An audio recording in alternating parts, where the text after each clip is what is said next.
Hey everybody, we're here at Red Rock Sportsbook. It's Jason, I'm Chucky. I don't know if you're filling out your brackets right now. You got your dancing shoes on, your Cinderella slippers. It is college basketball tournament time. One of the most exciting times for us. I know once football season ends, you get a little bit of a lull there, but we can't wait for the tournament to start. We're both a little bit biased, but if you can't be at one of these spots live, there is no better spot to be than one of our racing sports books for just kind of the atmosphere, the hype, the excitement. You're sitting with 400 of your closest friends, either rooting for or against the team that you bet on, so it's kind of a fun time for us. Yeah, it's that nonstop action on Thursday and Friday from 9 o'clock in the morning till 9 o'clock at night. The beverage specials are flowing. A lot of fun and exciting atmosphere. And again, the games themselves, we saw last year, 2023, a tournament like we've never seen before with just massive upsets. Number 1 seeds going down, number 2 seeds going down in the first round. So, the tournament seeding and kind of where everybody gets situated, so important as we look forward things. But it's so difficult to see these Cinderella stories and see these upsets, yet we know they're going to happen, and we know there's going to be some craziness at the end of these games, and it's going to start right away, even on Tuesday and Wednesday with the play-in games. But so excited for that Thursday first-round matchups. I think, Jay, and I know we've talked about it before, is that when you look at kind of the landscape of college basketball, that so many of these smaller schools or non-power conferences have kids that are there for 2, 3, and 4 years, opposed to these power conferences or blue bloods that kids are gone after one season. Maybe you get a second season, but usually you don't. The transfer portal plays into it. And a lot of these smaller schools now, they know that they can compete. And I think once you start beating some of these teams and you go on a little bit of a roll and people start talking about Cinderella and that glass slipper and who's it going to be, and the fans and the hype get louder about a team like that, I think it kind of changes the entire complexion of the tournament. We saw it in the conference tournaments, a lot of upsets. And I think we're going to see the same thing in the big dance. But usually I would say there's, 6, 8 teams that legitimately can cut down the nets. I think this year, although you can easily make a case for the number ones, and I think there's probably 15 to 18 teams that can legitimately cut down the nets. Yeah, and you brought it up, the conference tournaments, and that was part of what maybe caused some of the issues with, we'll call it the bubble teams making the tournament, right. Is that we had so many of the smaller conference tournaments where the number 1 seed or the team that was projected to come out of that conference didn't win their conference tournament, let somebody else kind of sneak in. And then we had the big upsets, again, in the ACC tournament where NC State, essentially the 10th seed out of their own tournament, came out of nowhere, right? Oregon was a team that probably wasn't going to get in, able to steal a bid there. Drake out of Missouri Valley upsets Indiana State, probably steals a bid there. And New Mexico right here in the Mountain West was probably a bubble team and really secured their spot by winning the tournament there. And again, the Mountain West is so well represented. So you are saying there is a Patino in the tournament this year? There is a Patino. Now, again, that was one of, we talk about the other Patino, and in particular, the Big East with both Seton Hall and St. John's. Seton Hall being the 4 team out of the Big East, St. John's being the 5. Were they kind of the biggest snubs of not getting into the tournament? The teams that were on the bubble that didn't get in, also throw Pitt out there, right? And Indiana Pitt, State, Xavier, and 28-win Indiana State team, Oklahoma. And when you talk about Seton Hall, they're the first team ever in the Big East that had a better than 500, 5-win, better than 500 record, and didn't get in conference play. However, coincidentally, they got spanked by St. John's in the tournament. Yeah, and St. John's probably knocked Seton Hall out. Yeah, I think if Seton Hall wins that first round tournament game against St. John's in the Big East tournament, they'll probably find their way in. St. John's had a terrible stretch, I think, from January 13th to February 18th. They went 2-8. I think one of those wins was over DePaul, who was one of the worst teams in the country, but just lost about all their games. And they battled back and had a nice end of their season, but really, really tough to look at those two teams. When we talk about the Big East, finishing 4th and 5th in the Big East, and the 4th place team in the Big East, not able to make the big dance. And we talk about on the reverse side, the Mountain West Conference, where 6 teams get in the tournament. And we saw our own UNLV Running Rebels finish the regular season as the 4 seed in that tournament, and see those teams that were ranked below them in the conference. Well, they lose still that able to make the tournament. They lose that game in overtime to San Diego State, which who knows how it would have played out then. But I think you look at the Mountain and how strong that their conference play was this year. Only one time since the tournament expanded in 1985 has a non-power conference had 6 teams in it, like we had this year. And that was, I think, 2014, the Atlantic 10. So I think it speaks volumes of how well that conference was. And UNLV had big wins against teams that got in the tournament this year. Yeah, and from a Mountain West standpoint, I do think that they got the 6 teams in, but I do think that there's a little bit of a problem with the seeding of those teams. I think Boise State as a 10, right, being forced to play in a play-in game, I think Boise State is better than that. I think they're an 8 or a 9 seed. I think Michigan State, who got a 9, maybe deserved to be bumped back to that 10 line. Heck, they could have even been bumped back to that 11 or 12 line from my standpoint. And then the other one, looking at our home state, the Wolfpack from Nevada, right, got a 10 seed, and I think that's a poor ranking for them as well. I think I had them as high as even a 7 or an 8 seed, and they're playing Dayton in the first round, so a big matchup there. But again, I think the Mountain West, a lot of respect to get 6 teams in, but I think a little bit of disrespect in how they push down some of their overall seeds. Well, I think it's a chance for them to prove the committee wrong. Well, and we know that they haven't had a lot of success. Well, San Diego State in the Big Dance. San Diego State kind of turned things around for them last year, but I think we go back 5 or 6 straight years where the Mountain West struggled to find a win in the Big Dance. Right. I think you look at some other schools too. I mean, we talk about the Midwest region. You've got Purdue, Tennessee, Creighton. I mean, there's just who all could cut down. Well, why did you bring up those teams? Those have had some struggles. Some struggles, I guess. Right, yeah. We know about Purdue's struggles, not getting knocked off by a 15 seed 2 years ago and a 16 seed last year. Edie's been absolutely the player of the year. They get the number 1 seed. But I think they're a different team. I think when you look at the tournament as a whole this year, and how many times did we talk about it with the hub guys? It's like it is awfully tough to win on the road. For any of these top 25 teams this year, and you saw scoring up. You saw teams that can run up and down the court, really put some points on the board. But I think you're going to look for teams that have better guard play and can play on both sides of the court. And I think that plays into Purdue's strength this year. Yeah, I'll be shocked if Purdue gets shocked in this first. If they don't make the Sweet 16. It'd be a big shock, as it was the last 2 years. Good thing they're not playing Shaka, because that would be a big shock. Tennessee, a lot. You'll hear Rick Barnes. He can't coach. He can't win in the tournament. He's had so many tournament struggles that people find a way. Where is Tennessee going to lose? Now, Tennessee's got 25 wins, I think 5 of the last 7 seasons.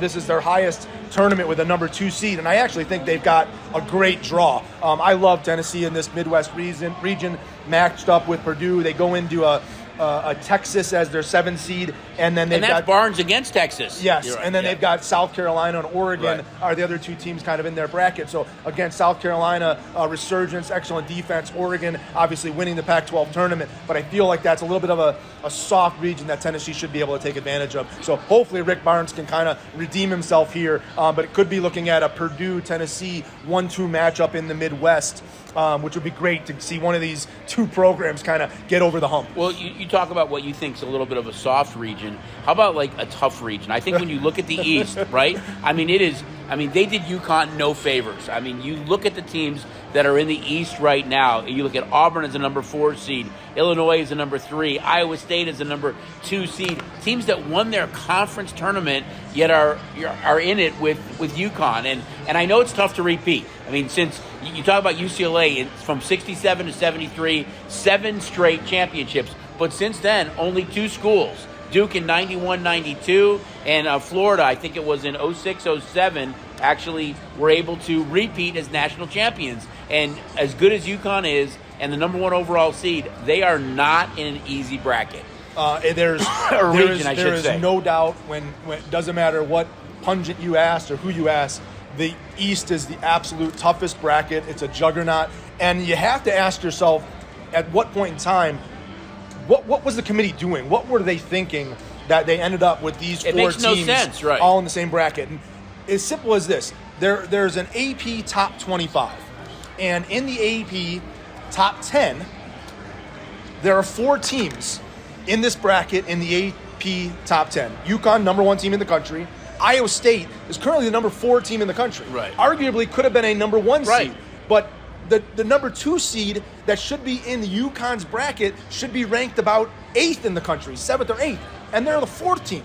Now you have Auburn, or we'll skip. Go to the 3 seed, who's Illinois, who's the 10 seed in the country, the 10th ranked team in the country. And Auburn is the number 4. So number 4, that means out of 16 teams, you should be ranked 12th to 16th. Right. Auburn's the number 7th ranked team in the country. So we have 4 top 10 teams in the country in the East bracket. Every other bracket will go down to West. North Carolina is the number 5 team in the country. Arizona is the number 9 team in the country. So 2 very weak of the top 10 teams.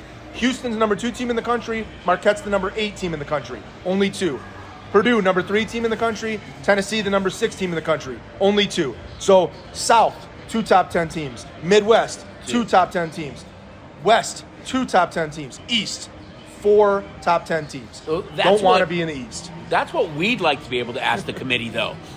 From our side of it is, why is that bracket so difficult? And then you ask yourself, only twice now since, the late 60s, early 70s, has a team repeated. Is that intentional that they make those regions so tough? But, not that UConn can't come out of the East, but they're not making it easy for the defending national champions. And I'll go a step further. The East also, in those top 25 teams, the East has 7 top 25 teams. Well, they've got BYU in there, too, South that everybody has 6, seems to like. Midwest has 7, and the West has 5. So, again, I know we're going to talk about what games we like and Cinderellas and stuff like that, but I will tell you, if you're looking for a Cinderella story, if you're looking for a bracket that maybe you shouldn't put as all chalk, I would tell you, in my opinion, the West is where we can see some upsets and maybe some teams with some high value or high seeds maybe sneak in to that Sweet 16. We're going to talk about how the West was won, and we'll get to that shortly. All right, so now let's talk about some matchups that we're looking forward to in round 1. Thursday, I kind of like the Texas Tech NC State matchup a bit. I think Texas Tech's a team that could potentially make a little bit of a run. I know you talked about NC State, but being the 10th seed in their conference, having to win 5 games in 5 days, what do they have left? Because they weren't getting in. I know Burns is fun to watch. He is a force to be reckoned with in the middle. But I kind of think there's some value here on Texas Tech. Texas Tech as a 6th seed, very inconsistent season. Right, Able to be at the top of the Big 12, very good team. I do like them over NC State. They do go into Kentucky, a tough matchup. Are going to have to score with Kentucky. Going to have to really crack down on defense. But they score. They hit the 3. They are a scary team, and even further they're a than great that, free throw shooting they team. potentially then would go into Marquette, right, which is a team, again, from a defensive standpoint, Shaka Smart. I like Marquette a lot, but I can see what you're talking about with Texas Tech, especially in that first round matchup where you talk about what NC State had to do to get through this past conference week, and now do they hit a lull, or are they able to keep that kind of high going? So Texas Tech could be a team to look out for. And for me on Friday, it's the A&M Nebraska game, where Nebraska's a small favorite in that game. I think A&M's live in that game as well. Yeah, I got to see A&M in person just this past kind of weekend and a half. I made a trip to Mississippi, kids on a college recruiting trip. Got to see Ole Miss play Texas A&M. Big, strong team. Buzz Williams, obviously a fantastic coach. But Ubeski has kind of come out of nowhere, scoring points. Texas Tech looks like a dangerous team. But Nebraska, I don't want to get in front of what Tia Mamasu, the shooter. This kid's just electric. You put the ball in his hands and you give him a little bit of space. He's looking to shoot. Nebraska's got a bunch of guys that can score. Played really good kind of down the stretch in the Big Ten. So I'm not sure who I like in that game, but Buzz Williams, probably the better side of the coaching there for a 19. But again, scary to go into Houston. Both those teams probably get knocked off from a Houston standpoint. What games are you thinking that you really I've got a couple that I've really got highlighted, and I'm going to go to 2 teams that I think that people have on the 12 line, and we kind of always talk about the Cinderella story and the 12 upsetting the 5. And I'm going to start with James Madison over Wisconsin. James Madison, 31-3, played absolutely fantastic. Wisconsin looked good throughout the Big Ten tournament. But when you have a team like that that's 31-3 and has the consistency of just being able to win and the confidence of being able to win, these smaller conferences, the Southland Conference, the Sun Belt Conference, how do these teams go and get wins with these big win numbers? But I think that's a game to look for. Wisconsin's only a 5.5 to 6.5 point favorite, so James Madison could be a team to look for. And then on that same other side, we talk about Gonzaga and McNeese State, but McNeese State team tends to be a team that people are looking at as well. A 30-win season after I think they had 23 losses last year, so they had a bad season, a real bounce-back game, but a 12 seed there. And that for me, there's really 2 that I'm looking at from a standpoint of where we have an under seeded team that is actually the favorite in their game. And that would be New Mexico against Clemson. Right. I think Clemson got kind of a higher seed as a 6 seed than they should have. I thought Clemson was closer to being an 8 or 9 seed. And New Mexico, who again I thought was on the bubble before they won the Mountain West tournament. But man, they've been absolutely playing fantastic down the stretch. They really hit a tough stretch kind of in February and early March, so much so that they had a bad home loss to Air Force, right. One of the worst teams in the Mountain West. But New Mexico's got a great guard play in House and Mashburn, and I think that they've got the composure to kind of win a big game here. And I think that they could potentially, even if they knock off Clemson, they would go into Baylor Colgate winner, and I think that's a susceptible right. Baylor team. So maybe look for New Mexico to pull something off. And then my surprise, now I have Iowa State at the beginning of the season. I always make one big bet right. on one team to go pretty far. Last year I bet Tennessee. They fell apart with the injuries late in the year. Iowa State, I got them early this year at a pretty big number. They're a really good school, yep. They're the 2 seed. But the game team I wanted to talk about was Drake. Playing Washington State. That's a 7-10 matchup. Drake out of the Missouri Valley. We talked about Indiana State kind of being that they didn't get in. But I think that Drake, wins, right. I think Drake has got some upset, not even upset, as they're favored in this game over Washington State. But I think this is a game that the 10 seed can win over the 7 seed. So I look for Drake to potentially have pull an upset there. I think when I look at, you always talk about Cinderella. We did it at the top of the show, and for me, a team that maybe can be fun to watch and make a little bit noise. The 3 teams that stick out for me are BYU, Texas Tech, which I already talked about, and I think Oregon a little bit too, because I look at that team, and although they weren't great all year long, I think at an 11 seed, Oregon's another school for me that if I'm really going outside, top 10 in every region is a team that maybe could be wearing that glass slipper a bit. Yeah, and I said I'd like them potentially in the matchup against South Carolina. I just have Tennessee right. as I'm high on Tennessee, so Oregon will eventually end up running into Tennessee. And they'll have to beat Creighton as well. I think that's a very difficult matchup. For me, a lot of people aren't too high on, and I'm going to stay in the West Coast with 2 different 5 seeds. But Gonzaga, we talked about them matching up against McNeese State. They would then go into the Kansas-Sanford winner, and Kansas is banged up. Banged up. We know Dickinson's going to play. McCollum probably not. If he does, he's not going to be healthy. And Kansas has really struggled down the stretch. If Gonzaga can get by McNeese, I think they can match up well against Kansas. And then they would go into Purdue, Utah State, TCU, which I think it's a winnable game for the Zags. Yeah. So they're a team that I have as possibly getting there. And the other one is going to shock you, but I like St. Mary's as well. I think they're a really good school. They're a 5 seed, seeded up against Grand Canyon. Grand Canyon's been fantastic. They only lost in their first round matchup. That's a 5-12 matchup. 5-12 matchup. Yeah. They lost to San Diego State in a 5-12 matchup last year by I think 5 points or 6 points in that opening game. Gave San Diego State a really tough run last year, and then obviously we know what San Diego State did last year. But the thing for me about St. Mary's is they go into Alabama and Charleston, and Alabama as a 4 seed. Alabama, obviously we talk about Oates and the high scoring, high flying Alabama Crimson Tide, but they don't play very much defense. And when you have a stylistic matchup like Alabama, who wants to run and gun, and St. Mary's, who wants to slow things down, play great defense, and take great shot selection, I think it's a bad matchup for Alabama, and that gets us to St. Mary's in a North Carolina, Mississippi State, Michigan State kind of matchup, and I think St. Mary's is the type of team that could even give North Carolina trouble. So I look, again, I talk about that West. I think the West, for me, could become a mess. Arizona to me is the strongest team in the West, but I think that there's a lot of landmine sitting in that West bracket. Speaking of Arizona and UConn were 2 of the teams that they bet heavily this year too in the future books. Yeah, I mean, there's when you fill out your bracket, it's real difficult to not just make UConn go all the way down that bracket. Right. They've been the number 1 team in the country. They look like the number 1 team in the country. They're the number 1 seed. They've got all the tools. They play inside. They play outside. They play defense. They're well coached. They know how to play in this scenario, and they played in despite the fact that we only have the 3 teams out of the Big East, they play in a tough conference.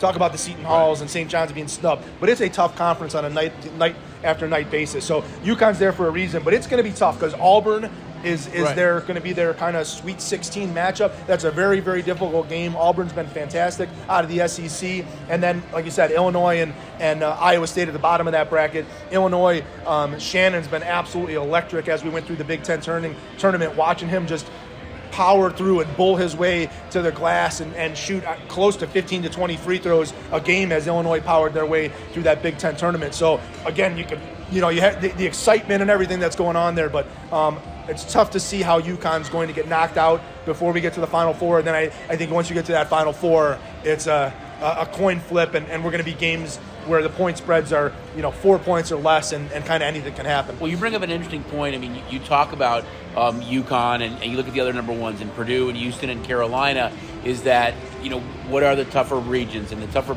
regions to come out of. But since 1979, 26 of the 44 national championship games have been won by a number one seed.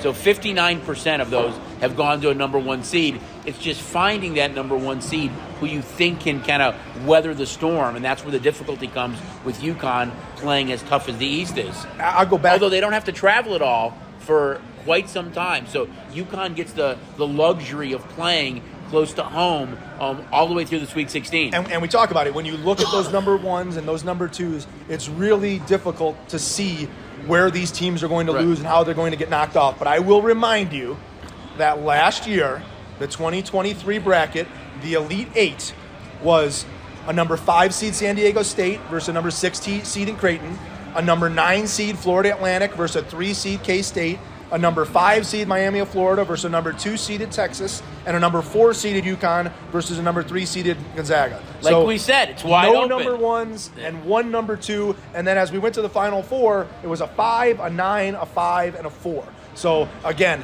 it's tough to see, but they're going to happen. It wouldn't stun me again, though. I think this year, because you've seen all those upsets in the conference tournament, because teams have struggled on the road, because scoring's been up, I think once you get to the tournament time, you're going to see some schools, especially some of those non-power conference schools that have kids that have been there 2, 3, and 4 years, play really, really well. So you guys, it's going to be a fun tournament. Have fun filling out your brackets. Don't forget last man standing. Most importantly, $25 entry fee. $100 gets you 4 entries and a 5th entry free, and it is to win $50,000. It's an aggregate payout if there's multiple winners. But those Thursday games are already up. They're up. The last man standing Thursday sheet is out. So when you come in, sign up. You can make your picks. It's ready to go. And then Friday's sheet will be out about 6:30, 7 o'clock in the morning on Friday to make that next day's selection. We're going to kind of eye that time frame by 6:30, by 6:45. We'll say you don't have a whole lot of games left. Each day's sheets will be available for the last man standing contest. It's just like the tournament. You win and you move on to the next day. So get signed up for that. Again, it's $50,000. As my late great friend Brian Blessing used to always say, I talked about it before, this contest is Matchbox to Lumberyards. Matchsticks to Lumberyards. Matchsticks to Lumberyards for a $25 entry fee. So you really have a chance to cash out big. It makes it fun. You're in action every day, and you put that 100 up, you get that extra entry free, that bonus entry to give you 5 in the contest. Yeah, and it's not too late to sign up for STN Sports Mobile. One of the great things about this tournament, you've been talking about all week, is the live aspect of being able to bet the tournament as the games are going on. The guys are loading up the app with props, and so sign up. There's for all new signups, there's a no worry wager, a $50 no worry, basically like a bet insurance. It's a free bet for you for up to $50. You win your bet, you keep the money. If you lose the bet, we give you the $50 back. So a great new sign-up promotion going on. But also be able to play at the counter, at our kiosks.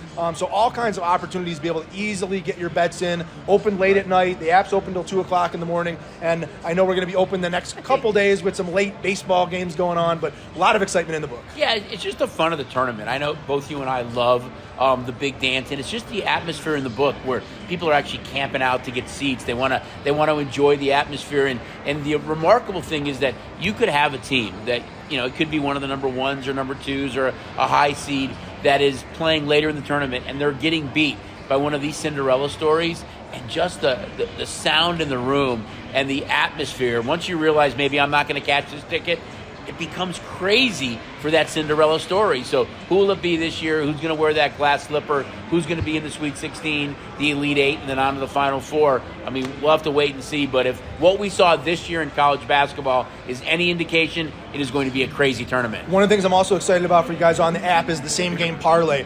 You saw a little bit of it as we went through the end of the pro football season, college football season, and we offered in college or pro basketball and hockey. But now, when you get to college basketball and the same game parlays, you get to see a lot of the player props, right, and a lot of the kids' names on points they're going to score, rebounds, and all that type of stuff. So check out the same game parlays within the college basketball. A lot of money to be made there as well. There's a lot of cool things up. We'll be coming back next week. We'll kind of be talking about at that point Sweet 16, what upsets we've seen, what kind of trends we've seen. Again, it's a fun time for us. I know you guys enjoy it. Can I put you on the spot? I don't know. We didn't talk about this, but do you have a Final Four? I do. Do you know what your Final Four is? I do. My Final Four is Auburn, only one number 1 seed, and that's North Carolina, Texas Tech, and Creighton. Similar to Jason with the Iowa State team, Creighton was my team that I bet before. I liked them last year. I liked who they had coming back this year. Creighton's my other team, but that's my Final Four. Only one number 1 seed, and that's North Carolina. I, too, only have one number 1 seed, and that's UConn. And then I'm loaded up with a contingent of number 2s. I've got Arizona, Tennessee, and Marquette as my final four, and I've got UConn and Tennessee in the final. So I'm 1 year off from my Tennessee. I went with a little bit longer shots in this to have some fun. But well, I know they'll be wrong because I know we're going to get at least we'll get 2 over number 4s in there. But again, tough to see. Well, good luck, you guys. Again, it's a great time to get signed up for STN Sports because everything we're talking about is on the app. It's extended. You've got the late nights that you can make these plays for the next day. We're putting games up as they end. So it's a lot of fun for us. We love when you guys come out to enjoy the atmosphere. It's tourney time. Let's go dancing. Cinderella story. Who's it going to be? He's Jason. I'm Chucky. We'll see you guys in the Sports Betting Podcast Bookends, powered by STN Sports next week. And good luck throughout the tournament.